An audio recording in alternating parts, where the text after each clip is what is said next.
Bonjour tout le monde, ici Marthe Saint-Laurent. Vous écoutez l'émission Vivement les femmes depuis le studio de Rimouski. Aujourd'hui, je reçois la fondatrice de l'entreprise Corps Créatif, Mélina Castonguay. Mélina vit avec la sclérose en plaques, ce qui l'a amenée à découvrir une approche corporelle qui lui a fait du bien. C'est pourquoi elle a voulu la faire connaître au plus grand nombre de gens. Déjà sage-femme, mon invitée est devenue professeure certifiée d'éducation somatique, dont le mot-clé est l'autocompassion.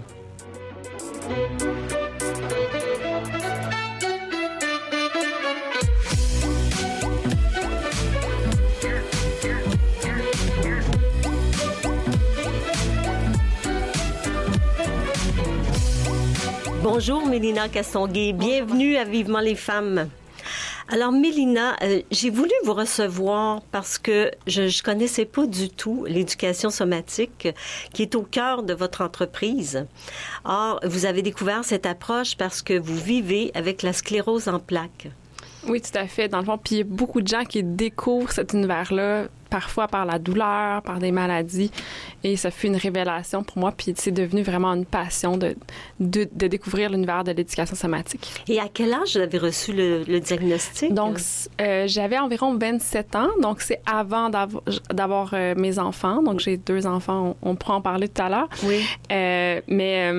J'étais, là, dans le fond, la dernière année de mon baccalauréat en pratique sage-femme au moment du diagnostic. Mm-hmm. Et comment on réagit quand on reçoit un diagnostic pareil? Je pense que ça se digère au fil des années. Je pense que c'est pas quelque chose qu'on digère d'un seul coup. Hein. C'est sûr qu'il y a un choc.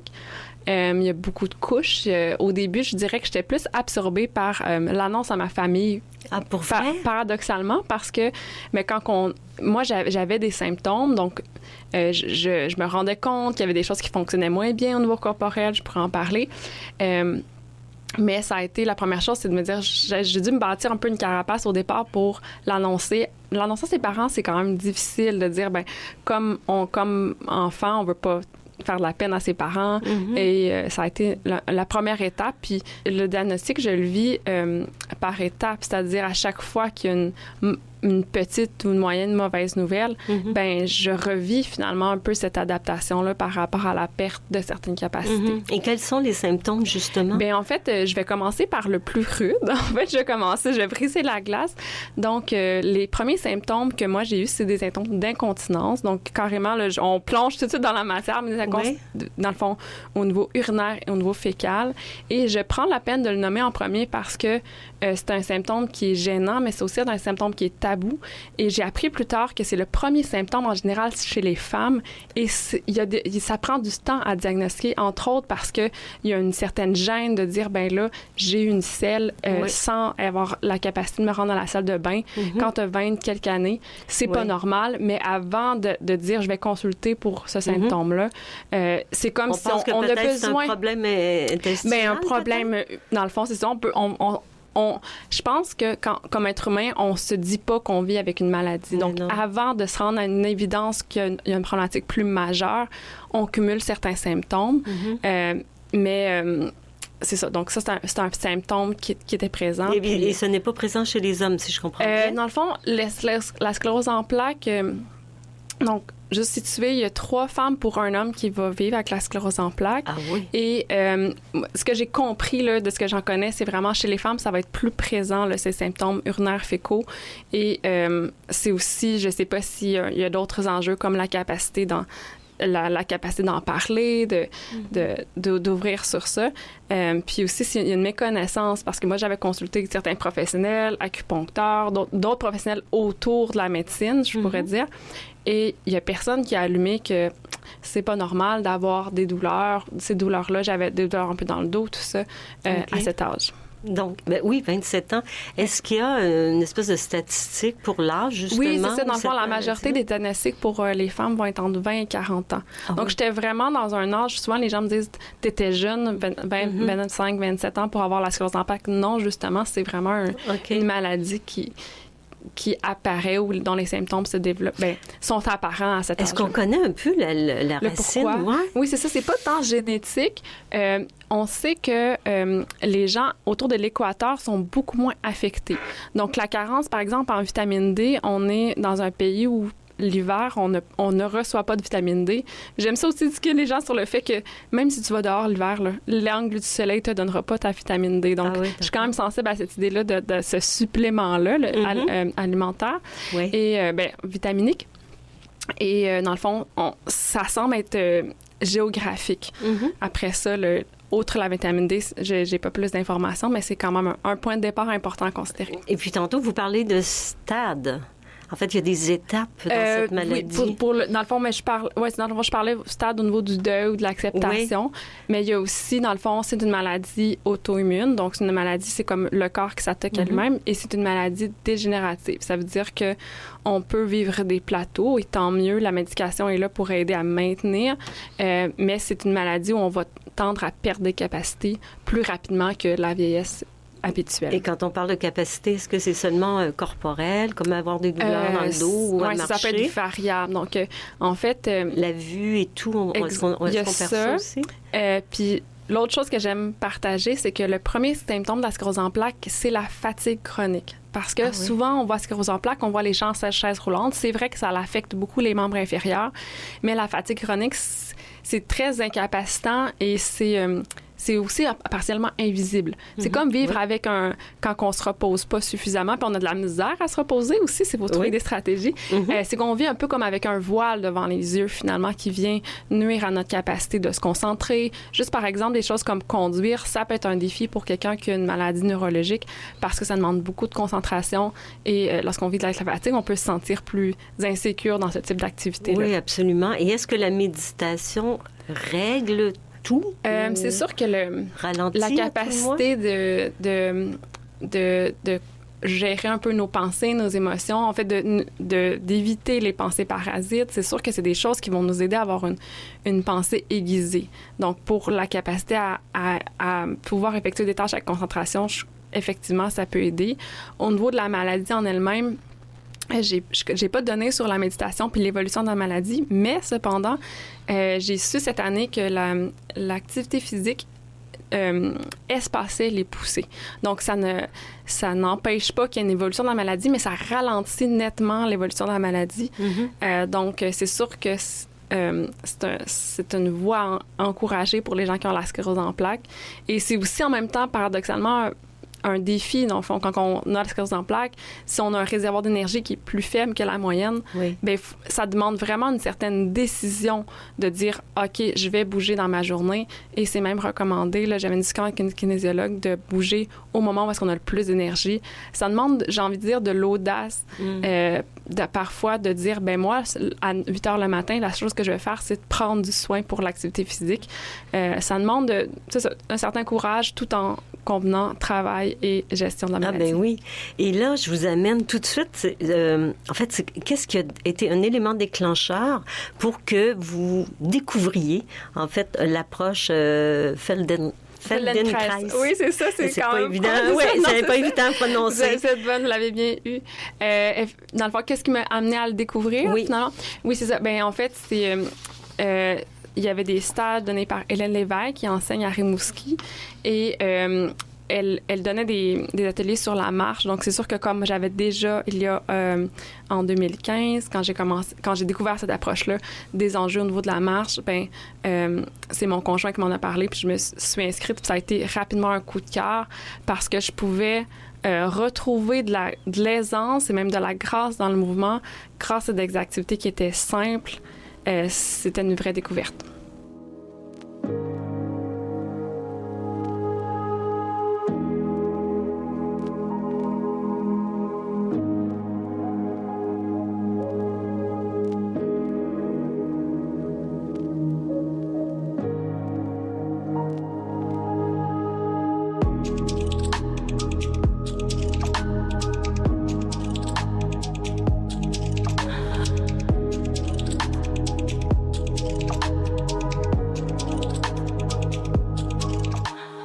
Mélina Castonguay, en début d'émission, j'ai parlé que vous étiez professeure certifiée en éducation somatique.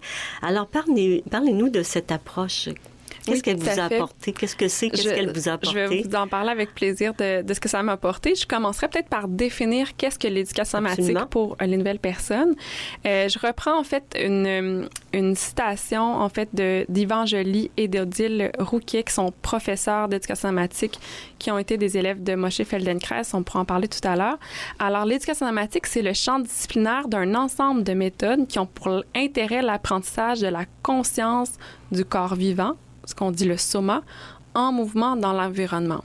Donc, tout ça pour dire que, comment je le décrirais dans mes mots, l'éducation somatique, c'est la compréhension du corps vivant, du corps en mouvement, c'est une conscience du corps.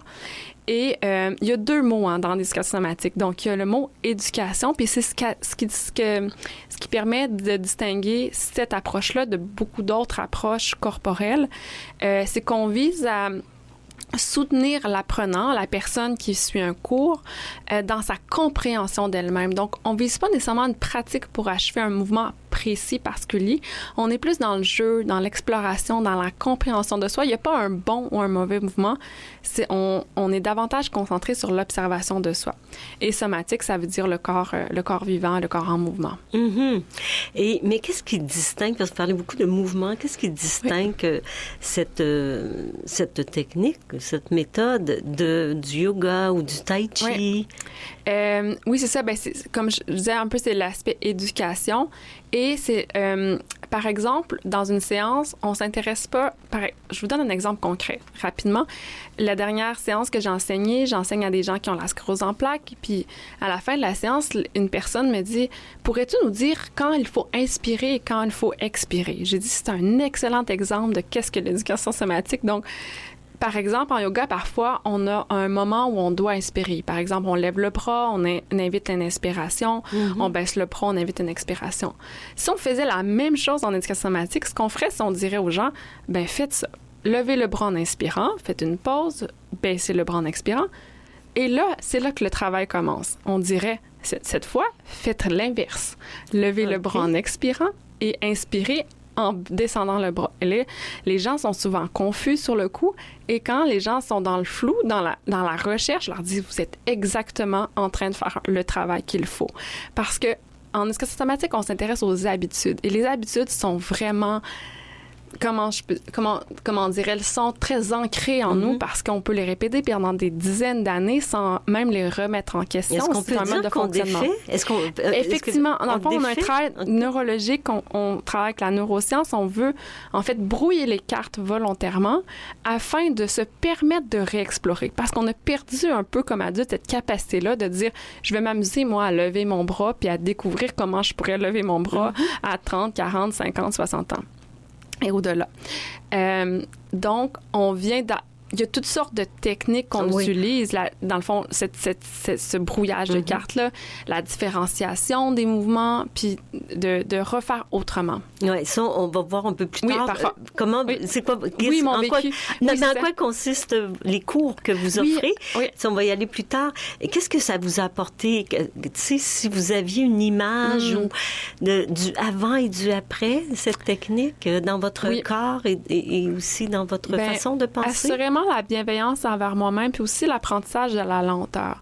Donc, je suis comme individu, comme personne, je suis quelqu'un qui a envie de faire des projets, d'aller vite un peu. Et clairement que la sclérose en plaques me ralentit. Donc, je n'irai pas dans une grande analyse de la chose, mais ça m'a mis un frein quand même à tout ce que je voulais développer. J'avais comme, une grande hâte de vivre toutes sortes de projets. Et tant mieux, j'en ai vécu plusieurs. Donc, l'apprentissage de la lenteur, c'est quelque chose qui est au cœur de cette pratique-là, qui m'a énormément apporté. Également, avoir de la bienveillance envers moi-même. Par exemple, lorsque j'enseigne, on commence le cours par observer nos pensées, la respiration, nos émotions, et on essaie aussi d'apporter une lunette de bienveillance en disant, peu importe avec quoi j'arrive aujourd'hui, puis-je être dans l'accueil, un peu comme une meilleure amie qui serait à côté de moi, qui me donnerait une bonne tape dans le dos, qui me dirait, c'est pas grave si tu sens X, Y, Z, on part de là, puis on verra comment ça évolue, parce que quelque chose qui caractérise les enseignements que je vais faire, c'est on va regarder au début qu'est-ce qu'on fait et à la fin également. Donc, on fait comme un voyage, mais on regarde notre état de départ, notre état de fin. Est-ce que ça enlève de la douleur? Les gens le rapportent, puis je le ressens aussi beaucoup, effectivement, le fait de changer de rythme, certainement, parce que j'ai l'impression qu'on a une société qui veut aller vite, qui veut produire constamment. Tout à fait. Donc, le fait d'aller lentement, et quand je dis lentement, je dis extrêmement lentement. Et à titre d'anecdote, mon conjoint, un de ses amis, parce qu'on est plusieurs amis à aimer l'éducation somatique, et on fait parfois rire de nous parce que parfois, ils disent des choses comme si vous faites de l'éducation somatique, on le sait parce qu'on ne voit rien. Donc, parfois, on va tellement lentement que c'est presque imperceptible au regard des autres. Et parfois, les pratiques vont être carrément en visualisation guidée. Donc, de se permettre ce niveau de lenteur-là, pour moi, c'est radical, voire révolutionnaire, et c'est prometteur. Est-ce que c'est aussi compliqué de ralentir à ce... aussi presque, en fait, dans l'immobilité que de commencer à méditer? Ou, tu sais, c'est quand même... C'est très difficile. C'est un peu près, hein? Et... pour le voir, quand je suis dans des classes avec des étudiants et étudiantes, c'est inconfortable également. Donc, c'est ennuyeux, en fait. C'est tellement lent. Mais vous ne nous donnez pas envie. Non, mais en fait, non, c'est une blague. Non, je le sais. Mais j'apprends à le nommer dès le départ. J'ai dit, au départ, ça serait peut-être ennuyeux. En fait, c'est que l'esprit veut vagabonder, il veut aller plus vite. Mais le bonbon vient un peu plus tard. C'est des séances d'1 heure, par exemple. Et il vient au moment où est-ce que enfin on touche à... On ressent les choses davantage, on agit, on fait un geste en ressentant qu'on respire en même temps. C'est ça qui est savoureux. Mais ça prend quand même un investissement de soi. Ouais. Est-ce qu'il y a des gens qui abandonnent votre cours parce qu'ils ne voient pas plein cours. Ça m'arrive régulièrement. Ah oui? En plein cours? Et là, comment vous faites je pour le prends pas personnel. Oui, voilà, non, comment vous faites? Vous voyez, c'est justement, je me dis, j'ai appris quelque chose. Par exemple, j'ai enseigné hier, il y a 2 personnes dans mon cours qui ont quitté en cours de route. Puis j'ai réussi à le tourner un peu à la blague à la fin en leur disant, vous voyez, c'est assez ennuyeux. Et là, je me suis dit, bon, qu'est-ce que je peux retirer de ça? Bien, c'est peut-être juste d'avertir quand même au départ que le bonbon, il est à la fin. Hein, fait que je peux comprendre. Mais vous voyez, j'ai peut-être intégré quelque chose, c'est-à-dire cette compassion-là envers moi-même, de dire, bien, l'important, c'est d'apprendre. Puis je ferai un petit parallèle avec une autre pratique complètement différente. On a fait de la poterie avec un petit David Booth. Il nous a accueillis avec générosité chez lui et il a dit une phrase, il a dit « Quand on fait une pièce, il n'y a pas de réussite, il n'y a pas d'échec, ce n'est que de l'expérimentation. Et je verrais le parallèle avec l'éducation somatique. Et pourquoi cette formation-là est peu connue? On n'en parle pas beaucoup. C'est vrai, hein? Peut-être qu'on a une aversion pour la lenteur, je ne sais pas. Pourtant. Mais par exemple, Hélène Lévesque, qui enseigne depuis, je crois, une 30aine d'années, a plus d'une 100aine d'étudiants à Rimouski quand même. Donc, il y a une certaine popularité. Mais je dirais que pour s'astreindre à la lenteur, il faut vivre des chocs. Il faut vivre des défis parce que sinon, on n'en voit pas nécessairement l'utilité. Oui. Donc, ça va être soit le vieillissement, ça va être soit des atteintes physiques, neurologiques ou autres. Et là, le bonheur des bénéfices se révèle à nous. Je crois que ça serait utile pour tout le monde. Mais parfois, justement, quand on va vite, on prend pas ce temps-là nécessairement pour voir.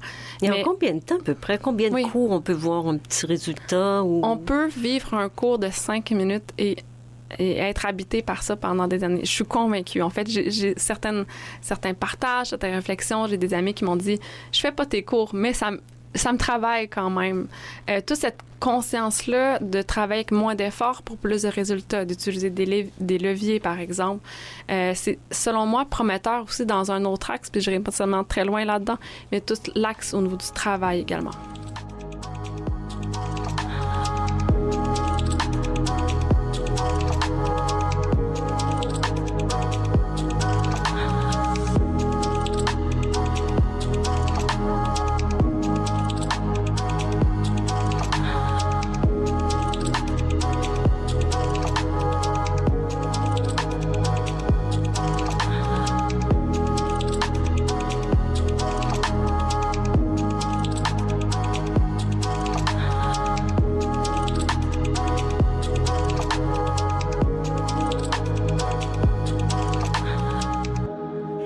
Mélina, parlez-nous de votre entreprise Corps Créatif. Oui, mais en fait, c'est une deuxième entreprise que j'ai créée, en fait, il y a 2 ans. Et c'est encore en démarrage, en fait, parce que j'ai encore du travail en lien avec l'ancienne entreprise Les Passeuses, dont on pourra parler. Oui. Mais Corps Créatif, en fait, ce que je pourrais dire, je suis revenue comme solopreneur, donc en solo, ce que ça veut dire, c'est d'être seule dans mon entreprise. Oui. Parce que, entre autres, avec la fatigue chronique, j'avais besoin de vraiment moduler mon horaire en fonction de mon énergie et d'aller vers un nouveau projet, ça me permettait de revenir en solo. C'est une entreprise où est-ce que je vais offrir des cours à des organismes. Par exemple, je donne des cours à la Société de sclérose en plaques en virtuel à travers le Québec pour cet hiver. Et à des centres de femmes aussi, je me déplace soit pour donner des cours à leur clientèle, donc à des femmes qui fréquentent le centre de femmes qui sont membres. Et prochainement, cet automne, je vais donner une formation au centre de femmes du Témiscouata, donc quand même une petite route. Mais je vais à la rencontre d'une équipe de travail où j'ai donné des cours l'hiver passé. Et je vais les former cette fois, ça va être une première et c'est vraiment un rêve qui se réalise. Je vais les former à l'approche de l'éducation somatique qu'elles ont découvert et aimé grâce aux cours que j'ai donnés à leur clientèle et certaines intervenantes ont assisté. Et je vais à leur rencontre pour leur donner cet outil-là, ce bagage-là, finalement, d'éducation somatique, particulièrement sur chaise, c'est ma spécialité. Et je vais travailler avec elles pour voir comment elles peuvent utiliser cette approche à la fois pour enseigner elles-mêmes des cours et aussi dans leurs interventions auprès de leur clientèle. Donc, d'avoir une approche corporelle pour leurs interventions sociales aussi. Vous dites sur chaise. Oui. Quelle sorte de chaise? Oui, c'est ça. Donc, chaise droite, oui, c'est chaise... ça. Donc, la plupart des gens vont être sur une chaise standard. Donc, une chaise, effectivement, une chaise en bois, une chaise droite. Mais le fait d'enseigner quelque chose qui s'effectue sur chaise, ça permet également, par exemple, aux gens qui suivent mon cours en virtuel, qui ont la sclérose en plaques, à peu près la moitié des gens qui assistent au cours ont une mobilité très réduite et elles ont des chaises roulantes ou des chaises adaptées. Elles peuvent suivre le cours que j'offre grâce à cet enseignement-là qui est adapté sur chaise. Est-ce que le contenu est le même pour les gens qui souffrent qui sont aux prises avec la maladie de sclérose en plaques et les femmes, des centres de femmes? Au départ, j'enseignais différemment. Au départ, par exemple, au centre de femmes, j'enseignais au sol. Et je me suis assez vite rendu compte que malgré l'absence d'un handicap précis, c'était quand même un défi pour plusieurs de s'allonger au sol, de se mettre, par exemple, sur le ventre ou de rouler. Donc, c'était quand même un frein à leur pratique. Et j'en suis venue à finalement homogénéiser tout ça. Donc, l'ensemble des cours que j'enseigne sont sur chaise et ça permet aux femmes qui ont, par exemple, des raideurs, des douleurs importantes, de venir assister à un cours. Et parfois, même juste d'être sur chaise, d'être présente pendant une heure, pour elles, c'est beaucoup. Donc, ça me permet finalement de développer cette expertise-là d'enseignement sur chaise. Et je continue à avoir de la formation continue avec ma professeure Hélène Lévesque qui, elle, m'enseigne des choses qui sont au sol ou sur table et je l'adapte en mode assise. Et est-ce que quelqu'un qui est en présentiel peut décider après, finalement, de le faire en virtuel?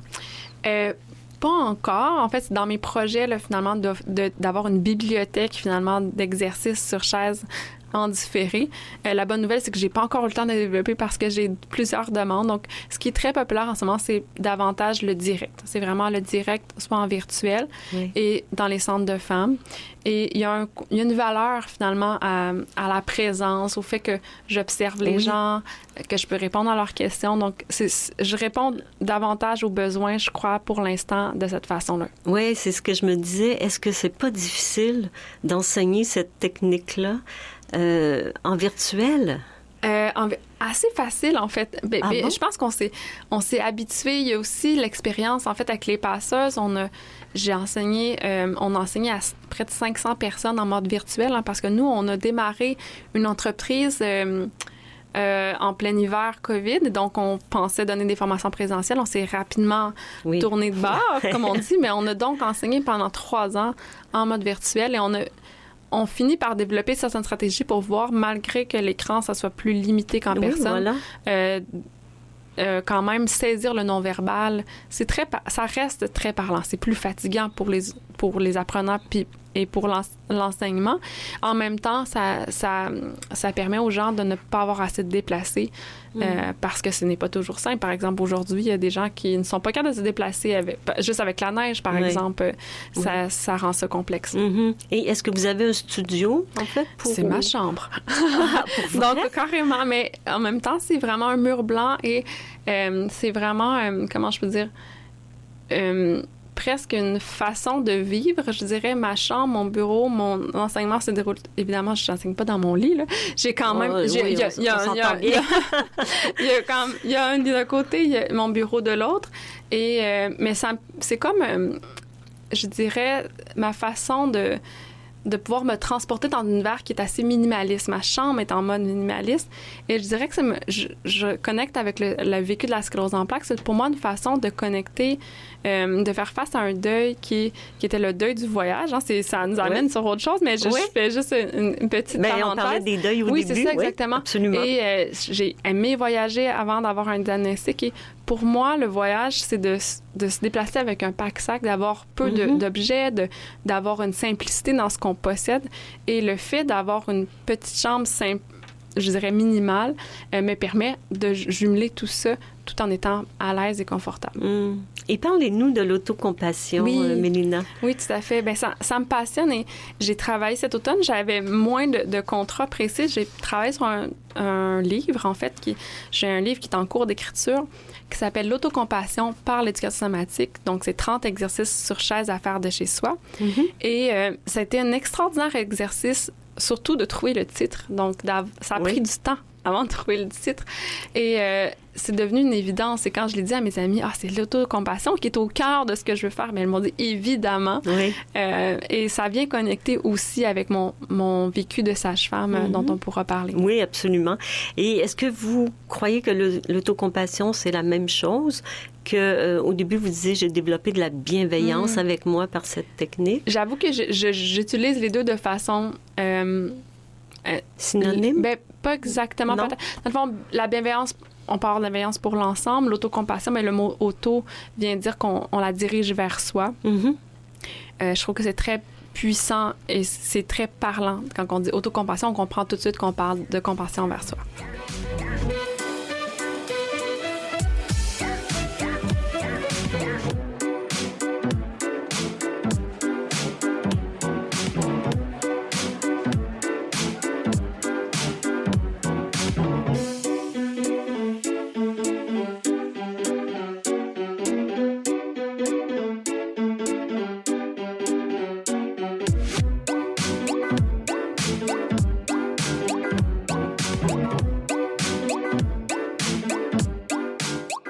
Vous écoutez Vivement les femmes avec Marthe Saint-Laurent. Je suis en compagnie de Mélina Castonguay, fondatrice de Corps créatif. Alors, Mélina, on a parlé à quelques reprises que vous êtes sage-femme. Vous ne pratiquez plus, mais vous êtes sage-femme. Est-ce que la sclérose en plaques vous a fait dévier de votre parcours professionnel? Assurément, mais en même temps, vers de belles voies, j'ai envie de dire. Quand, peu longtemps après mon diagnostic, j'ai dit à une amie qui en revenait pas. C'est sûr qu'elle me voyait de l'extérieur, puis j'ai dit, j'ai un diagnostic. Ça veut donc dire que ma carrière comme sage-femme standard, là, dans la façon dont la pratique est prévue, sera assurément courte. Et je lui ai répondu, ça me permettra de faire autre chose. Elle me regardait un petit peu débutée en disant, c'est une façon de le voir. Puis en effet, mais ce désir-là de faire autre chose était déjà présent. Donc, ça l'a déjà ça répondait déjà à quelque chose qui était... Pourquoi vous vouliez déjà faire autre chose? En fait, oui, c'est ça. Je suis comme pressée dans la vie. C'est pour ça que j'apprends la lenteur. J'essaie du moins. Et en fait, quand j'ai appliqué comme sage-femme, j'ai appliqué à la fois comme sage-femme pour les études, au baccalauréat en pratique sage-femme, puis j'ai appliqué aussi en sciences féministes, politiques à l'université. Donc, j'étais quand même déjà divisée dans un certain choix. Puis en même temps, c'était cohérent d'être sage-femme parce que ça combinait pas mal l'ensemble de tout ça. Donc, je pense que même avant la maladie, j'avais une conscience que la vie, elle est courte, elle est temporaire du moins. Et jumelé avec un désir réaliser des projets, de vivre, c'est ma façon de vivre, j'avais envie d'aller d'une étape à l'autre. Mm-hmm. Et qu'est-ce qui vous a attiré comme dans la profession de sage-femme? Oui. C'est une profession qui continue de susciter mon intérêt, ma curiosité. En fait, je pense que ce qui me frappait au départ davantage, c'est la force des femmes qui étaient dans la profession. Je pense que c'est ça qui a été mon coup de cœur de départ avant de me dire « je vais devenir sage-femme ». C'était la force d'être de ces femmes-là qui avaient été des pionnières, qui avaient dit « nous, on va offrir des services de santé à la maison aux personnes qui le demandent ». C'était pas illégal, mais c'était illégal lorsque les pionnières l'ont fait. Donc, ça prend quand même du caractère, du courage, un côté rebelle de l'ensemble de tout ça, puis un côté intellectuel aussi, d'avoir recherché de l'information, d'avoir lu pour offrir des soins de qualité. La sage-femme, pour qu'on comprenne bien. Oui. Alors, elle accompagne la mère lorsqu'elle accouche et après, il y a un suivi? Donc, au Québec, en ce moment, les sages-femmes accompagnent lors du suivi périnatal. Et là, ça vient de changer. Mais en même temps, si on part de qu'est-ce que c'était l'année passée, là. Oui. Donc, ça vient de changer récemment? Je vais vous donner des nouvelles informations. Oui. Et donc, la sage-femme s'investit dans la sphère périnatale. Et donc, ce qui a été développé comme projet pilote au Québec et donc, ce qu'on a depuis plusieurs années, c'est vraiment de s'occuper du suivi de grossesse du début à la fin et d'être présente à l'accouchement comme une professionnelle autonome. Ce qui s'est rajouté, mais qui historiquement faisait partie de la profession, donc ce qu'on a remis dans la profession, c'est des soins d'avortement. Et les passeuses, on a participé à soutenir lors des sages-femmes, pas à soutenir, c'est un grand mot, mais à côtoyer, accompagner lors des sages-femmes, entre autres, pour réfléchir à cette question-là. Et lors des sages-femmes ont été très engagés, ils ont eu beaucoup d'audace pour aller de l'avant et dire les sages-femmes du Québec vont offrir des soins d'avortement. Et depuis l'automne, l'Ordre a envoyé un avis pour dire que elle soutenait les sages-femmes qui allaient faire des soins d'avortement parce qu'il y a eu une certaine polémique à ce niveau-là. Je ne rentrerai pas dans les détails, mais les sages-femmes québécoises sont donc les premières à offrir des soins d'avortement dans une période contemporaine. Là, parce que, comme je disais, le siècle dernier, il y a eu des sages-femmes qui pratiquaient des avortements, mais dans la pratique organisée, structurée, légale, comme on la connaît, c'est récent. OK. Et moi, je vous entends et je me questionne dans quelle mesure une sage-femme peut aussi aider dans le processus d'avortement. Parce qu'on a dans l'idée... Dans l'idée populaire, que la sage-femme est en amour avec la grossesse, avec les enfants, et comment on peut, en fait, être aussi respectueuse de dire, OK, il y a un choix ici, et je le respecte et j'accompagne. Je trouve ça quand même, ça quand même assez extraordinaire. Oui, absolument. Puis en fait, ce que je dirais, c'est que je comprends cette compréhension-là, puis merci de la traduire dans ces mots. En fait, les sages-femmes, ce qu'elles soutiennent avant de soutenir la grossesse et son processus, elles vont soutenir le choix. Les femmes, midwives, ça, en anglais, ça veut dire avec les femmes. D'accord. Donc, au cœur d'eux, et les femmes, elles accouchent et elles avortent. Donc, ça fait partie des soins. Et par exemple, là, dans le fond, au Québec, là, on a environ 80 à 100 000 naissances par année. Les personnes enceintes vont vivre environ... il y a environ 20 000 fausses couches, voire un peu plus parce qu'elles ne sont pas toutes déclarées par année. C'est quand même un bon nombre. Et on a environ 23 000 avortements au Québec par année. Ça fait partie des choix. Donc, ça fait partie des choix, c'est très prévalent aussi, mais c'est quand même occulté. Il y a peu de livres qui vont parler de cette réalité-là. Et je voulais rebondir aussi sur le plan de l'histoire parce que j'ai lu cet hiver pour un prochain contrat que je réalise sur l'histoire de la pratique sage-femme et de l'avortement. Et j'avais cette notion-là de dire, les sages-femmes, on soutient le choix, puis on n'a pas réintégré l'avortement. Mais j'ai pu comprendre que la pratique sage-femme a probablement été éradiquée parce que les sages-femmes, en 1800 quelque, pratiquaient des avortements, que non seulement ça n'a pas été réintégré, mais ça fait partie de pourquoi elles ont cessé d'exister ou ont été beaucoup illégalisées finalement, criminalisées pendant plus d'un siècle. Oui. Est-ce qu'il y a une information ici que moi, j'ai interviewé Christine Saint-Pierre, l'ex-ministre, et puis elle me disait, au Québec, on n'a pas de loi pour protéger justement l'avortement. Puis on ne le sait pas. On croit que parce que c'est devenu légal, qu'on est protégé, mais on n'est pas protégé du tout. Est-ce que vous craignez craignez pour ce droit-là que les femmes ont? En fait, c'est ça. Pour utiliser les mots justes, effectivement, parce que les gens ne comprennent pas nécessairement ce qu'il en est véritablement. Oui. L'avortement, je pense que la confusion est peut-être ni légal, n'est même pas légal, parce qu'il n'y a pas de loi, comme vous le dites. Le Canada, toléré. En fait, est plus que toléré. Il est décriminalisé. Alors, il n'y a pas d'encadrement. Justement, la ministre Biron réfléchissait, souhaitait protéger le droit des femmes, des personnes enceintes en termes d'avortement, et il a été décidé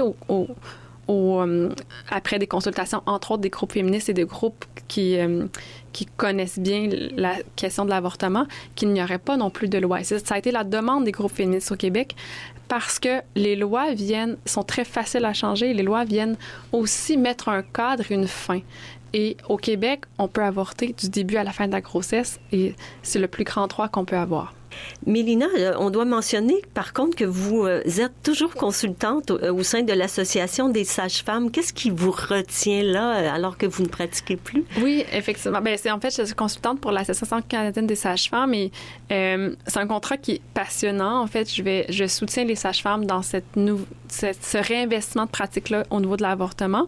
Et j'ai une grande confiance de la part de l'association, donc ça me permet de créer un contenu court qui est vraiment extraordinaire. Et en fait, c'est le sentiment de devoir quand même, parce que je me dis, j'ai des connaissances qui peuvent aider d'autres personnes à avoir ces soins-là. Et c'est probablement une façon pour moi de clôturer ce passage-là dans le domaine reproductif.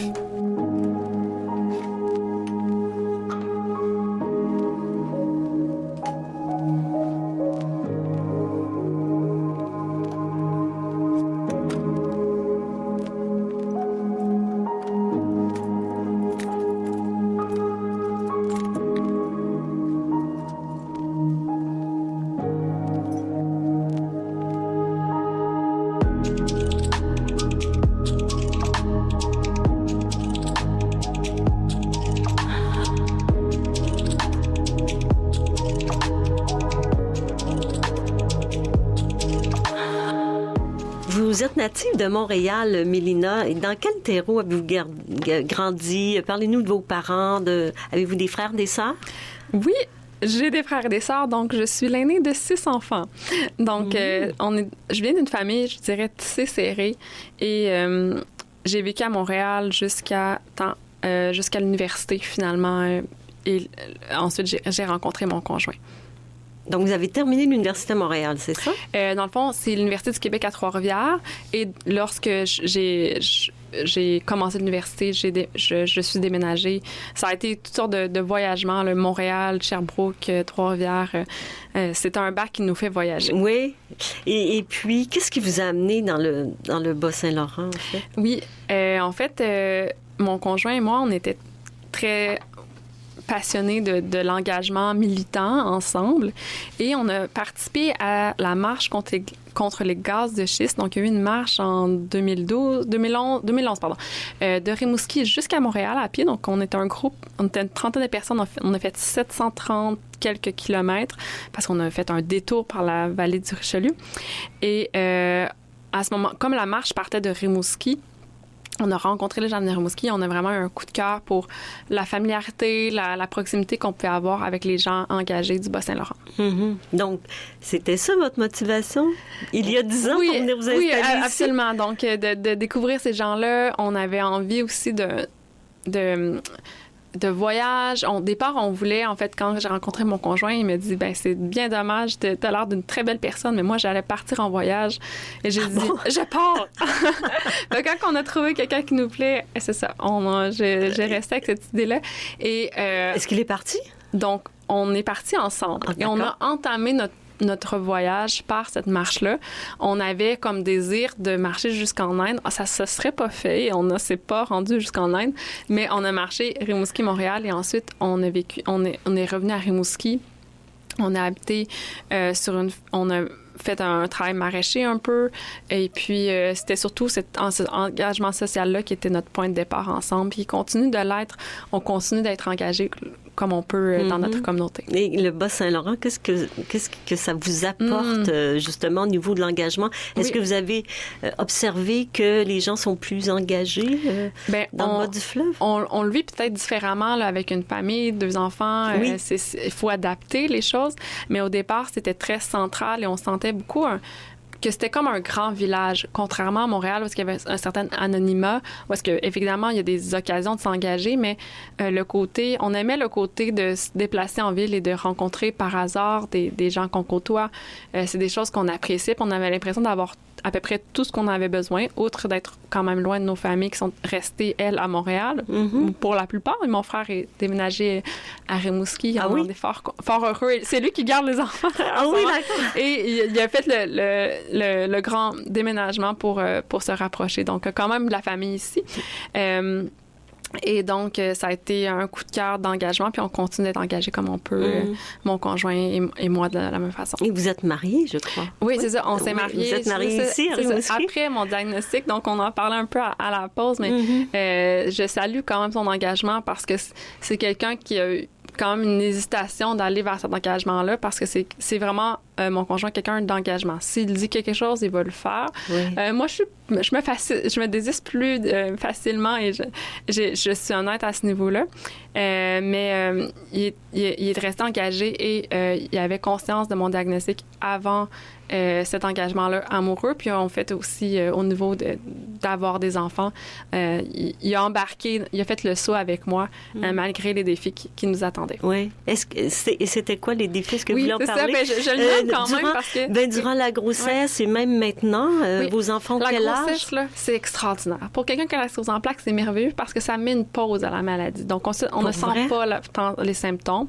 Oui, la mobilité quand même reste réduite, mais ça vient... en fait, c'est un quand on est enceinte, le système immunitaire ralentit. Donc, il arrête d'agresser le corps par rapport à ça.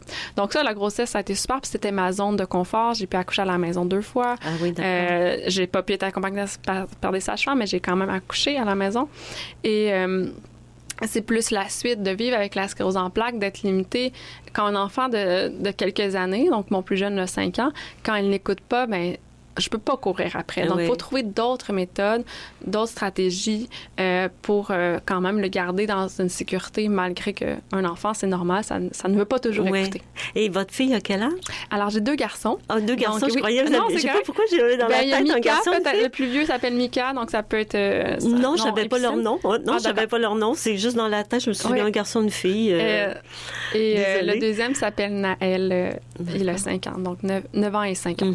Et est-ce que vos garçons sont conscients de la maladie que vous avez et quelle est leur...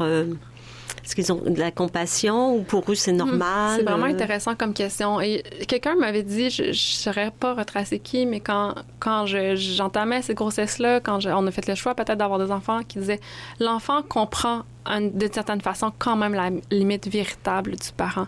Donc, ça m'a rassurée beaucoup sur le fait que j'avais pas les mêmes capacités que mon conjoint, par exemple, pour saisir physiquement un enfant qui n'écoute pas, mais que quand ça serait vraiment un vrai non, que l'enfant ressentirait quand même cette limite-là. Et c'est quand même vrai. Ça reste un défi. Des fois, j'aimerais ça pouvoir, dans le fond, quand ils n'écoutent pas, puis on veut embarquer dans l'auto, pouvoir quand même être plus physiquement capable d'intervenir. Mais somme toute, ils sont dans une certaine écoute et Compréhensif, oui, on en parle. On appelle ça la maladie de jambe de maman. Oui, et mes fils sont, j'ai envie de dire, allumés. Mon plus vieux, il y a un congrès de la sclérose en plaques qui a lieu chaque année, donc pour l'Espoir Famille, que ça s'appelle, et une bénévole m'a convaincue d'y aller, je l'en remercie. Mon fils a pu assister, puis il adore lire, donc il s'est mis à lire des cartables qu'il y avait là-bas pour les moniteurs. Lui, il s'est dit que, en tout cas, toute lecture est bonne.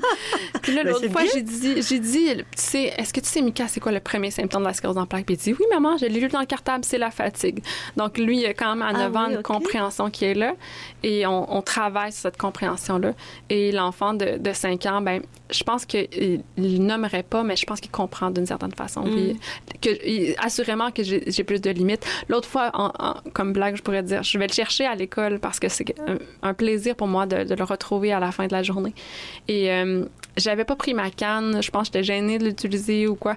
Et il m'a dit, maman, t'aurais dû prendre ta canne, t'es fatiguée. C'est beau quand donc, même. Ils prennent soin. Oui, absolument. Puis ils sont pas gênés. Est-ce que les camarades savent que vous avez la sclérose en plaques? Je les sens pas gênés par rapport au regard des autres. C'est qu'ils m'ont connue toujours avec cet handicap-là. Et en même temps, je reste extrêmement fière de ce que j'arrive à faire avec eux. Donc oui, il y a certaines limites. Par exemple, je leur dis, franchement, le patin, c'est pas maman qui va vous le montrer. Mais il y a des grands-parents pour ça et on les remercie. Mais outre cette limite-là, je les amène à la piscine. On est capable de faire des sorties. On va à la bibliothèque. Je vais les chercher à l'école. Donc, je pense qu'ils ne ressentent pas trop de manque par rapport à ça. Et vous, on parlait des deuils. Est-ce que ça fait partie d'un deuil de ne pas pouvoir... Ben, en fait, c'est pas un deuil parce que vous connaissez pas, mais est-ce que vous auriez ce désir-là de jouer davantage avec eux ou de leur montrer? Ou est-ce que pour vous, c'est difficile ou c'est comme non, ça, c'est tout? Non, c'est ça. De façon plus générale, quelqu'un me demandait est-ce que je vis beaucoup de deuil en ce moment? La réponse, c'est non. C'est sûr que je vis parfois je dirais plus des inquiétudes. C'est plus comme ça que ça va se manifester. Par exemple, comme je disais tout à l'heure, au niveau de veiller à la sécurité de mes enfants, c'est plus ça qui va être présent.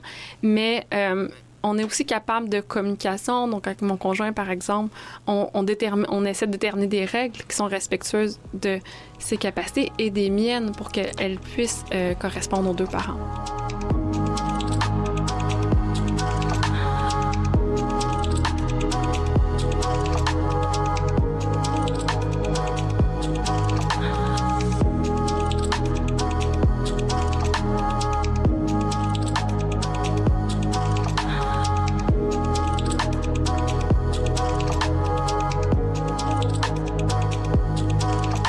Mélina Castonguay, vous vous définissez comme féministe militante.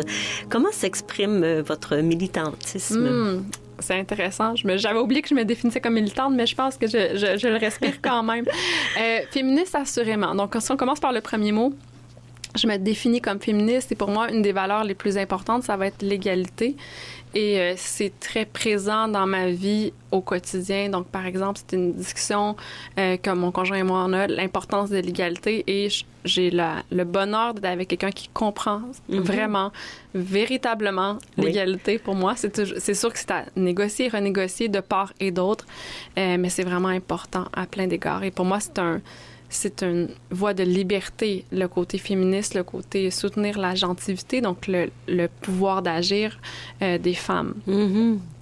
Et il y a encore, juste nommer qu'il y a du travail à faire encore, l'égalité n'est pas atteinte. Donc, je tiens à me définir comme féministe parce que je crois qu'il nous attend encore beaucoup de travail et parfois, il y en a qui en remettent sur la butte, sans le nommer. Je vous cite Simone de Beauvoir qui disait « N'oubliez pas qu'il suffit d'une crise politique, économique ou religieuse pour que les droits des femmes soient remis en cause. Ces droits ne sont jamais acquis. Vous devrez rester vigilante votre vie durant. » Qu'est-ce qui monte dans votre cœur de féministe quand vous entendez ça? C'est sûr que quand j'entends ça, cette phrase-là, on l'a beaucoup partagée, entre autres au niveau de l'avortement. Et c'est sûr que je suis quand même inquiète sur cette question-là. Inquiète, mais je reste optimiste parce que, bon, nos voisins du Sud, je crois, n'ont pas cheminé dans une voie respectueuse du droit humain à ce niveau-là. C'est pas en train de s'améliorer, mais je continue d'avoir de l'espoir à cet égard et je continue de travailler pour ça. Au niveau, tout à l'heure, vous parliez de féminisme, de militantisme. J'ai envie de dire que je me définis comme militante, mais c'est un militantisme qui a pris un peu de sagesse. Donc, c'est pas le même... Pour moi, le mot militantisme ne résonne pas de la même façon qu'il résonnait lorsque j'avais 20 ans. Pour moi, à 20 ans, le militantisme, c'était quelque chose de très enragé. Il y avait beaucoup de colère. Ça reste une émotion qui peut être vécue, présente et valide. Mais je me souhaite, et c'est pour ça que j'ai passé d'une entreprise qui travaille au niveau de la défense des droits à une entreprise qui est en lien avec le bien-être corporel. Oui, c'est vrai. Il y a vraiment une transition consciente d'avoir un militantisme qui était soutenant pour les autres et pour moi-même. Oui. Donc, c'était une raison de départ par rapport à l'entreprise Les Passeuses, parce que ça devenait lourd quand même d'entendre des récits difficiles, de se buter à des portes, de devoir réclamer des droits. Je trouvais que ça avait énormément de sens. Ça continue d'avoir du sens. Mais est-ce que c'était bon pour moi, pour mon corps, J'ai décidé d'opter pour autre chose, mais de soutenir comme je parlais d'agentivité, en fait, c'est le fait de soutenir le pouvoir d'agir des gens. Je continue d'être militante, mais j'ai décidé que ça serait d'une façon peut-être plus constructive ou moins dans la colère, parce que c'est usant quand même, la colère. Oui, effectivement. On s'en aperçoit, hein, plus on avance, plus c'est... Et j'avais pas nécessairement cet espace-là, alors d'investir un espace qui était davantage dans le corps, et que je trouvais qui était porteur d'autant de sens, je trouvais que c'était le meilleur choix que je pouvais faire pour la suite, et que je m'octroyais le droit de choisir ça, qui était à la fois bon pour les autres et pour moi. Oui. Excellent choix. Hein? Je suis en train de lire un livre fort intéressant de Laure Adler qui s'appelle La voix des femmes. C'est son plus récent. Et elle dit féministe, ce n'est pas une étiquette, c'est une attitude. Qu'est-ce que vous en pensez? Absolument. Oui, parce que ça peut être utilisé à tort et pour rire et pour réduire. L'étiquette, on essaie de l'éviter. C'est une attitude, c'est un choix, il y a quand même un côté revendication quand même de s'afficher comme tel, mais j'irais dans son sens effectivement. Puis si on est dans les stations, j'en donnerais une j'aurais voulu que ce soit d'une femme, mais je reste une adepte de Noam Chomsky, puis je voulais nommer un mot sur l'espoir, parce que ça peut être lourd et sombre de parler des droits d'avortement quand on sait qu'ils sont mis à mal dans certaines régions du monde, et qu'ils pourraient être davantage desservis, même ici, dans notre localité au Québec. Et l'histoire raconte que Noam Chomsky, qui enseigne, on sait qu'il enseigne, il donne des conférences, et se fait poser des questions. Et un étudiant lui demande à un certain moment, comment faites-vous pour garder espoir? Je trouve cette question-là centrale, la question de l'espoir. Et Noam Chomsky a répondu, y a-t-il véritablement d'autres options? Et je trouve cette réponse délectable. Oui, absolument. Et il parle, son livre s'appelle, il y a un livre sur l'optimisme. Alors, c'est l'optimisme contre le désespoir de Noam Chomsky. J'avoue, je ne l'ai pas lu. Mais je voulais faire un lien avec l'approche corporelle, et ça vient combiner l'ensemble des parties de moi-même. Je me sens très véritablement dans la gratitude de pouvoir combiner ce que je suis dans mon travail. Le programme des eaux pour la vie que j'enseigne travaille sur l'optimisme. Donc, c'est comme une pratique d'optimisme à partir du corps, et je crois que on en a énormément besoin pour ce qui nous attend par rapport aux crises sociales qui peuvent être présentes. Je crois que dénoncer, c'est important, mais je crois que cultiver la joie, c'est encore mieux. Puis c'est pas facile présentement. Hein? C'est ça. On est mis à l'épreuve, et ça nous amène à cultiver. Cette réflexion-là sur la joie, c'est une énergie, la joie. Et on n'a pas besoin de je parle pas d'une joie qui est fausse, qui est falsifié, mais finalement, être capable de connecter avec soi, on est en vie, c'est déjà un bon point de départ. Donc, de partir de cette énergie-là, qu'est-ce qu'on peut faire à partir de là? Et justement, ça m'amène à ma dernière question, Mélina. Qu'est-ce qui fait que vous vous levez le matin? Parce que je sais que le temps est compté.